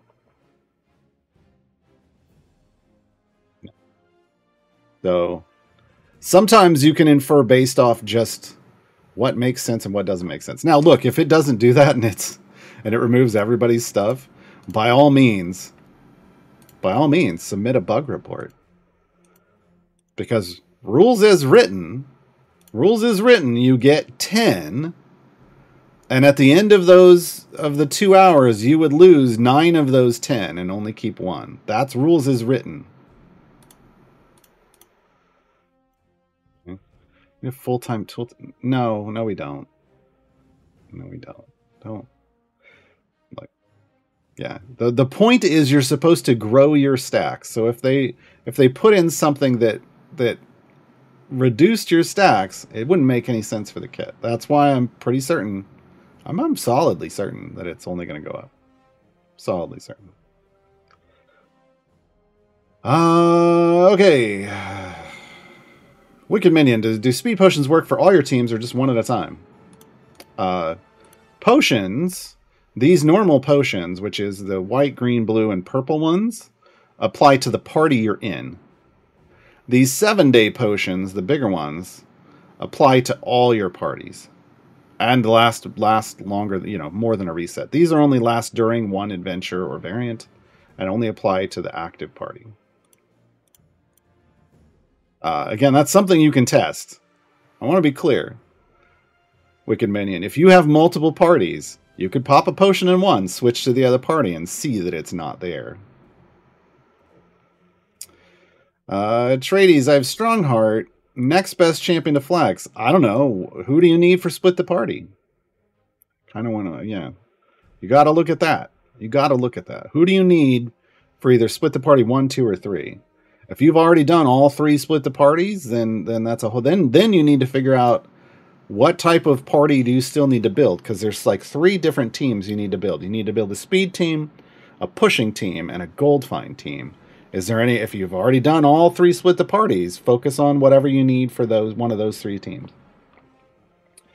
Gorham Brown Code. If you flex a champion you've used in an event before. Does it start from tier 1 again, or where you left off? Where you left off. This is odd because we haven't done this yet. But yeah, it's where you left off. This is a permanent progress. The events are permanent progress.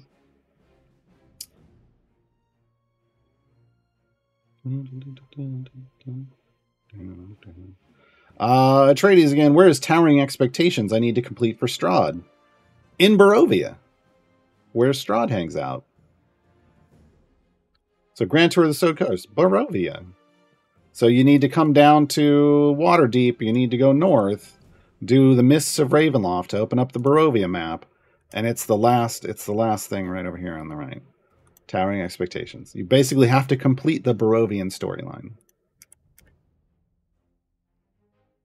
which makes sense because it's Strahd. I am toast. For trials, it's better to start a new one right away after the old one finishes, or wait for a consistent day. If you use public groups, so if you're pugging it, just hop in right away. Hop in right away. When you're doing, when you have a pre-made group, you might want to arrange with your pre-made a specific day. That's up to you and your pre-made. But otherwise, just hop in, and because there's no guarantee that if you're ended. It's if yours just ended, it's highly likely the people you were just in are probably back in the queue looking for one as well. So, but yeah, just do it right away. Don't waste time. Hakachuk, so character buffs were from the bench? No. I don't know where you got that. I don't know why you made that statement, Hakachuk. No. There's only one champion in the game whose buff works from the bench, and it's not a party buff. It's a favor buff, and it's freely.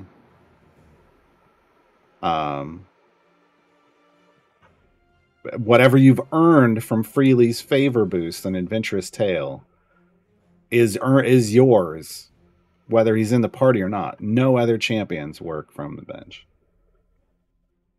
All right, speaking of, still 127. So no, ongoing investigation. Umberto's got to be in the party. It did not count down. It did not count down at all. Interesting. It feels like it could have worked. Feels like it could have worked. I get it. But no. Nope, the timer only activates when Umberto's in the party. Exis, is there any specific cases or reasons time gates cost more to open? Such as opening them too quickly. It's 6. Or did I get a glitch bug? I had 18 time gate pieces and a target of 3 specific unlocks. Opened 1, had 12 left. Did my runs, closed the first, opened a second, and had 5 left. Something's buggy, but it might be a display issue? I don't know. Restart your game, and then, restart your client. Because sometimes you get bugs. And restart every day. At least once a day, folks. And if it's still odd, then take that statement to a support ticket, and they'll let you know if it was a display issue showing that you had too many or what. Yeah. But when in doubt, whenever you run into a bug in this game, turn it off and turn it back on again. Turn the game off, turn it back on again. If it persists, turn the game off. Turn your whatever you're using off, is it Steam, is it Epic, is it your PlayStation, your Xbox? Turn it all off, turn it all back on again, fire the client back up. That clears a lot of bugs in this game.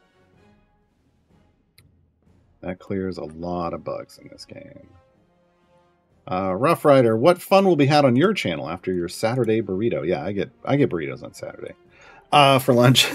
Later on, this is the last stream of the day for this channel. We still got about 15 minutes left. 15 minutes left.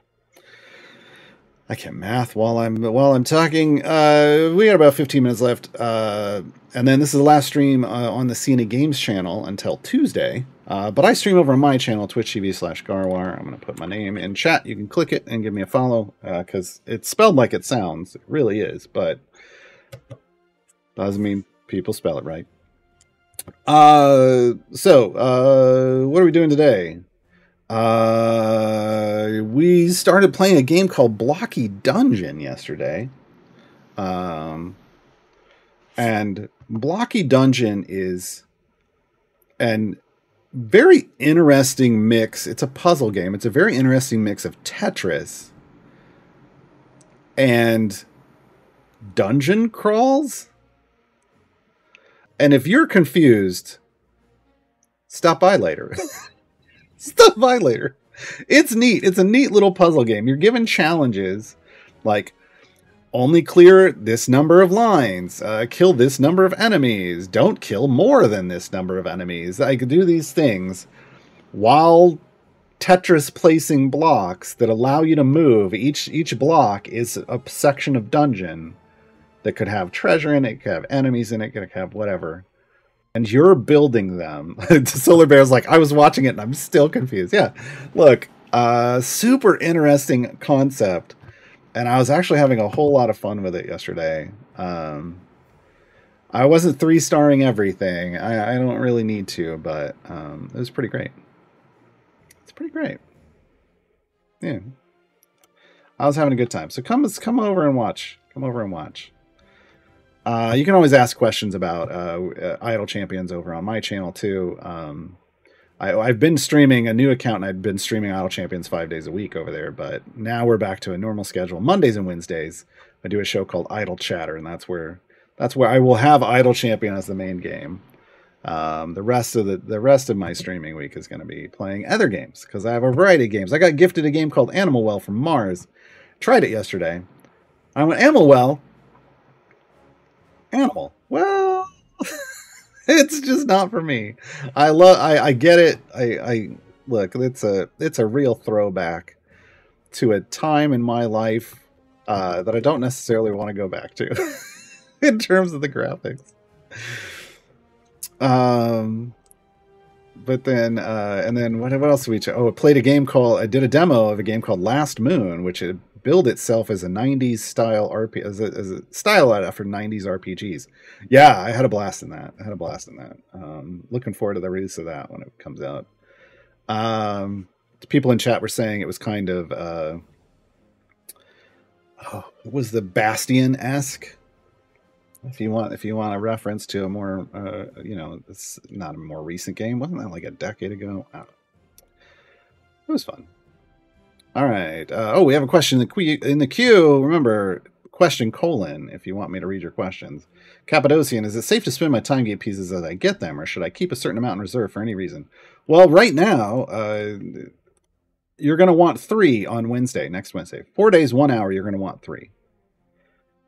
So if you're going to have 3 before then, like if you could spend them all what you have right now and then have 3 again then, spend them. Or if you're unlocking Mert, if you've got 3, and that's all you have, and you need 3 to unlock Mert, and you're like, well, Mert or a champion next Wednesday? Mert. Because unlocking Mert gets you access to his shop, where you can buy a time gate piece this week.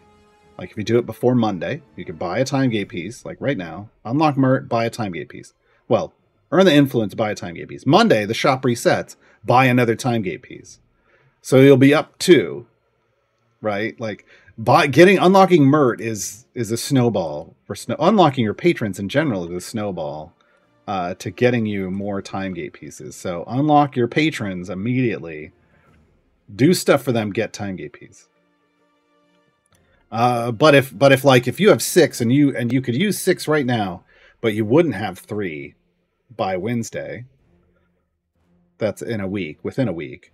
As long as you can earn 3 a week, you're fine. Because if you could have, there's a blessing in Tomb of Annihilation, the tier 5 blessing that gets you that dropped time gate piece instead of 1 becomes 2. And then if you unlock Mert, that's 3 a week. So if you know you're going to get 3 a week, spend away. If you're unlocking Mert, spend away. Otherwise, hold on to them. It's better to get kind of a discount time gate by flexing a champion on the Wednesdays. On the Wednesdays. Yeah, Animal Well. Neon lit Metroidvania squirrel chaser game. Yeah, that's... Yeah.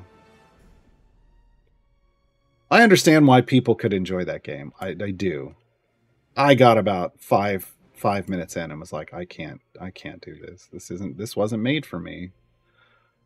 This wasn't made for me. What else we got? Did I miss any? I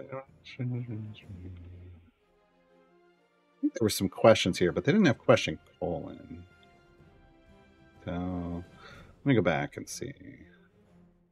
Oh, here was one.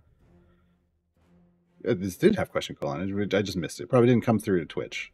Rough estimate, now Gary, rough estimate of how much favor is needed to complete all tier 3 event variants. It's not favor reliant. It's not, again, we talked about this at the top of the show.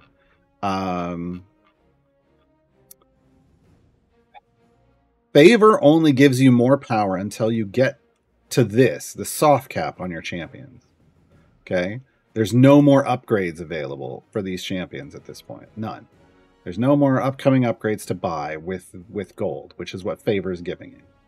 So if you have maxed your blessings in a campaign, or if you're in an event and you can get to, in this case, it's in an event, you can get to soft cap, which is you don't need an outrageous amount of favor to get to soft cap, depending on how far you're going. If you can soft cap, favor isn't helping you anymore. Okay, when I listed off, here are some potential targets. Like here's some references. If you can get this much favor, that's telling you how much power you have. That favor isn't helping you. So here's the way I like to think about it. If you're only getting like E10 to E12, like max, anywhere from E5 to E12 favor, you're a tier 1. You can complete tier 1. Probably not going to go into tier 2. If you can get somewhere between E15 and E25 favor, again, or higher, you can complete tier 2. This isn't the favor doing it for you. Tier 2, the favor can help in tier 2, but this is the reason you're getting that favor is the power in your gear and like global blessings. All the other, your account power, all the power you have gained on your account, which can be to a variety of things over time and expands to lots of more things as you progress. Early on, it's just gear. Gear and globals. Tier 3, can you push and earn E40 or more? Like E35 and up, E40 plus favor? You can probably, that means you should, at that point, you should have the account power to complete tier 3 stuff. And can you get like E75 or more? Tier 4. Now, could people do it with less? Of course. But these are rough guidelines I put in my guides. They're in the champion guides. To give you an idea of kind of what kind of power you're shooting for. It's not the favor that's getting you there, though. It's not the favor. Again, favor only gets you to soft cap, and that's pretty much it. Is there a little more from unlocking and overleveling? Sure, but not enough to get you that far. Why am I here? Hopefully to get your question answered. They asked, not related to the event, but how do you specialize in a Duke Strongheart formation? I love Duke Strongheart formations. Hold on. Strongheart, Duke. All right, Duke Ravenguard was available in the last event. And Strongheart is a flex in this one. And they, together, are a tag team duo that is just fantastic. Keep in mind, Duke only buffs melee champions. So this combo is for melee DPS. Melee DPS. So I'm going to remove all of these people at the moment. Well, no, let's keep Umberto. Aeon can be in here. I can make it in here. Okay. So the Duke Strongheart combo pack is a buff combination for a melee DPS. Now, personally, I use Carlock for this. Okay. In which case we would do this. You can get everybody can get Carlock with the code Ginny Get Gold. I just put it into chat. So the Duke, if you got Duke in the last event, and you want to use a melee DPS champion that is not in, obviously, not in Duke or Strongheart's bench seat, pick up Strongheart. Because the power you're going to get from this is super destructive. Why? Let's talk about why. Let's talk about spec choices first off. If it's just Duke and Strongheart, I don't really put much. This is the lead the charge is more of a crowd control and attack speed type thing. I want power. So the power are these two. If it's just Duke and Strongheart and you're not using Will, then you go Strength of Baldur's Gate. You want that crit chance to boost, because that's going to feed into this power snowball that they both have. And it's going to get you higher crit damage, right? So this is straight up damage. Legacy of Ravengard is if you are using Will, Duke Ravengard's son, in your formation, and your primary DPS doesn't already just naturally get 4 stacks of Will's Folk Hero. This will give you another stack. So again, very specialized. So I tend to just, I haven't really been using Will. I've just been going Strength of Baldur's Gate. I'll level this up. I guess I should level up my Karlach. Doesn't matter what melee DPS you're using. Karlach is I'm a Karlach main. Even on my main account, even on my new player account, again, she had blues and 1 purple. Average item level of 50. And she was throwing down, with this combination, she was throwing down over E300 damage, like on Bud. Bud is all that matters, this number down here. Okay, for Strongheart, your specializations don't necessarily affect his mathematically OP ability, which is Righteous Might. This is the combo pack off the Duke and Strongheart. Duke can increase crit chance, and every time someone in the party crits, he boosts on a specific area. And we're going to pause him. He's going to boost every melee champion's crit chance. There we go. See, 41%, 42%, 40. It's going to keep going up, right? Every time Strongheart crits, he speeds up his attack speed and the attack speed of everyone adjacent to him, which means more chances to crit, right? Everybody's attacking faster. And because Duke Ravengard's raising the crit chance, that means you're just going to crit over and over and over again eventually, right? It also adds a buff. Every time you crit, there's a buff, and that value is going to be based off your gear and your feats and stuff. But it's a stack of a buff. So I currently have 2 stacks, which means that buff is multiplying by itself. It's multiplicatively stacking. So the more you get Strongheart to crit, the more stacks you get. Now, on an area like this where we're killing everything right away, his stacks are going to be small. When you get nearer your wall and things aren't dying right away to these melee supports who are critting, he can get 17, 18 stacks. Somewhere between 16 and 18. Because his attack speed is going to be maxed out at his animation cooldown. And this buff gets huge. So what you're choosing for spec choices is really what's going to give you the most strength in your formation. A righteous event is about, like, do you have tons of event buffs and boons unlocked? You got to do the math. 20% for each one, multiplicatively stacking. Honorary member lets them join an affiliation and buffs one of his buffs by 150% for each champion from that affiliation. This is very situational. Very situational based off the affiliations you've got going on. And then Valor's Call tends to be where I go. As long as this number, the number of good champions, is large, this is going to be better than this in a lot of cases. Really, it depends on the numbers, right? So I'm at, 24 event buffs and boons at a 1.2 multiplier. Yeah, that's only a 79% boost. So this is nothing, and I would want to go Valor's Call, right? So Valor's Call tends to be a really good choice as long as you're dealing with a good formation. I tend to be building mostly good formations, right? So the spec choices are just kind of based off your formation and trying to find the biggest buffs in your formation. It isn't just a guaranteed, just do this and you win. But this type of thing, like we're going to ramp up, like we're at 115% crit chance. Whoops. That means, oh yeah, I've got, there we go. You can actually then change your feats when you max out with Duke. I could come down and add in other things for power.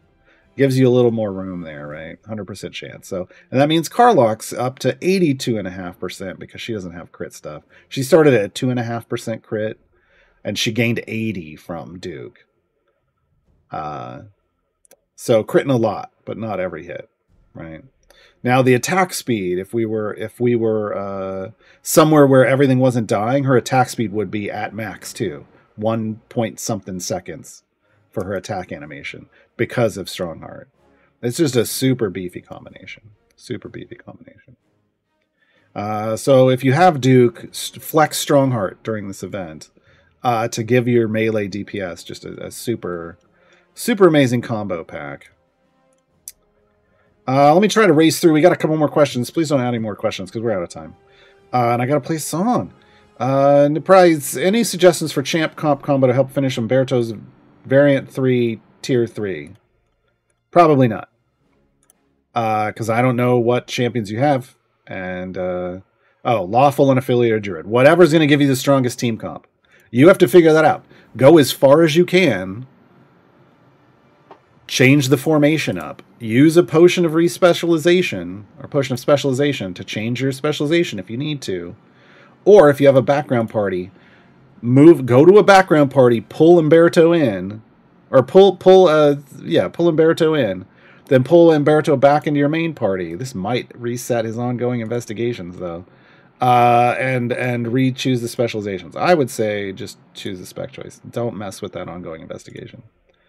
But yeah, you have to figure that out. I can't help you with that.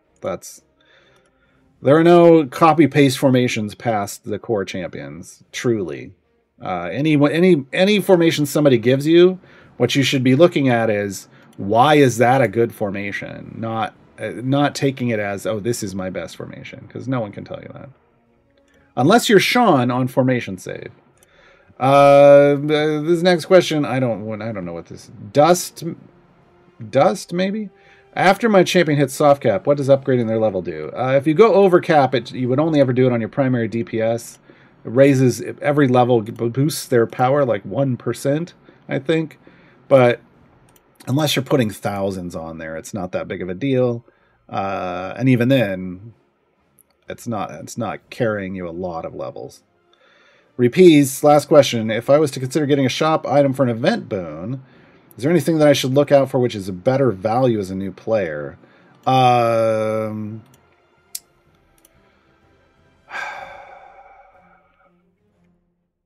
mean, it's really up to how much you're able to spend, right?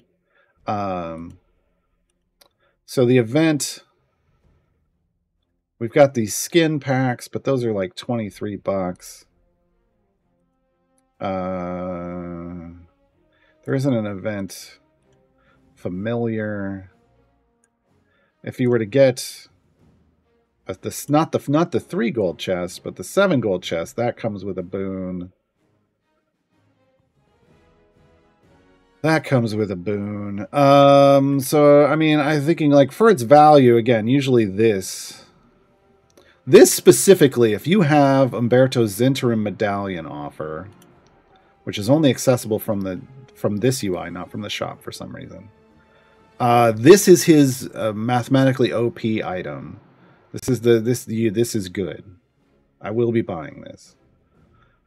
This is really good. And that would get you a boon. So that one, probably. All right, folks, we're out of here. Remember, I'll be over on my channel, twitch.tv/Gaarawarr, spelled like it sounds, in about an hour-ish. I'm going to go get my burrito and my churros. And my root beer. The song we're going out on is Deal Me In for Hitch, because Hitch worked out at Waterdeep for Vajra's Force Grey. At least, that's my relation to this. Thanks, everybody. Have a great weekend.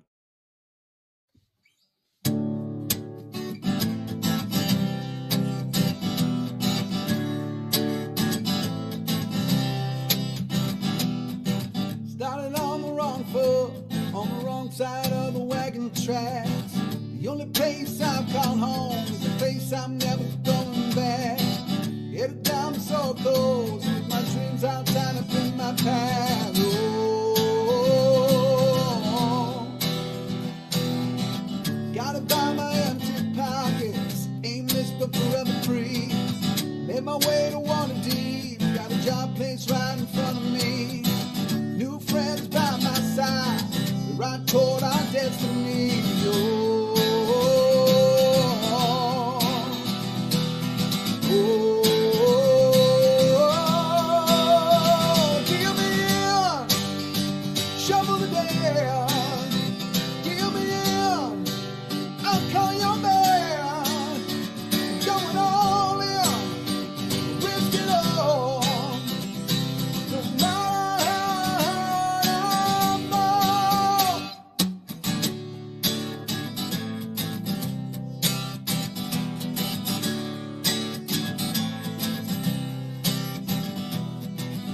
ventured out into the jungle, hunting for an ancient city, tracking down a chanting cultist, listening in the pirate ditties, far away from zombie hordes, it's your wild video.